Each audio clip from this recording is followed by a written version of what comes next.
قەیرانی دارایی و بێموچەیی لە هەرێمی کوردستان کاریگەری هەبوو بە سەربواری پەروەردە و خوێندنەوە بە جۆرێک هەوڵ و پۆلەکانی خوێندنی لە قۆناغە جیاوازەکانی خوێندندا لە سنووری پارێزگای سلێمانی چۆڵ دەکات. کاریگەریەکان زۆر خراپن. مامۆستایانی ئێستا ماوەی 5 مانگە یان 5 مانگ معاشیان لای حکوومەتە و ئەمەش لە ڕووی مادی و ڕووی تەربینیەوە کاریگەری هەیە لەسەر مامۆستا و کاتێ مامۆستا ئامادە نەبێ بۆی وانەکان بڵێتەوە دیارە پرۆسەکە گشتی کەوتە ژێرپرسیارەوە. ماوەی زیاتر لە مانگێکە بەهۆی پێنەدانی موچەی 5 مانگەوە بەشێکی زۆر مامۆستایان و فەرمانبەران بڕیاری مانگرتنیانداوە و بەشێکی زۆری خوێندکارانیش دەوام ناکەن. نە مامۆستایان سزا دەدرێن بەهۆی داوام نەکردنیانەوە و نە خوێندکاران ڕۆژی نەهاتنیان بۆ دەنووسرێت لەلایەن مامۆستایانەوە.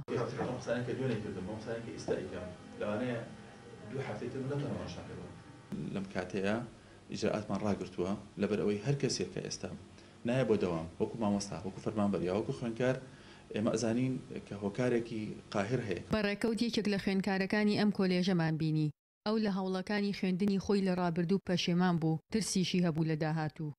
ئەمە لە سەرەتا یانی کە هاتینا ئەم زانکۆیە بۆ شتێک هەوڵمانەیە کە داهاتوومانی پێ گەشت بکەین بەڵام ئێستاوان نەبوو هەموو شتەکان ینی عکس بۆتەوە زۆر ناخۆش بوو. لەگەڵ خەمی بێموچەیی خۆیاندا مامۆستایان گوێ لە نەهامەتی خوێندکارەکانیان دەگرێت کە چۆن قەیرانی دارایی کاری لەوانیش کردووە.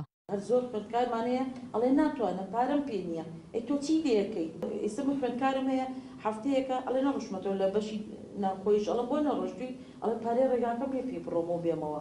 دێجاریش خوێندکار پەیوەندیان کردووە بە شێوەیەکی ڕاستەوخۆ بە تەلیفۆن کە باس لە گوزەرانی و خراپی حاڵی خۆیانیان کردو بەشێک لە خوێندکارانە توانێت ئێمە توانای ئەومان نییە کە بەردەوام بین.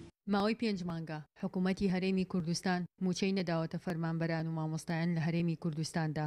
ژیار محەممەد، دەنگی ئەمریکا، سلێمانی.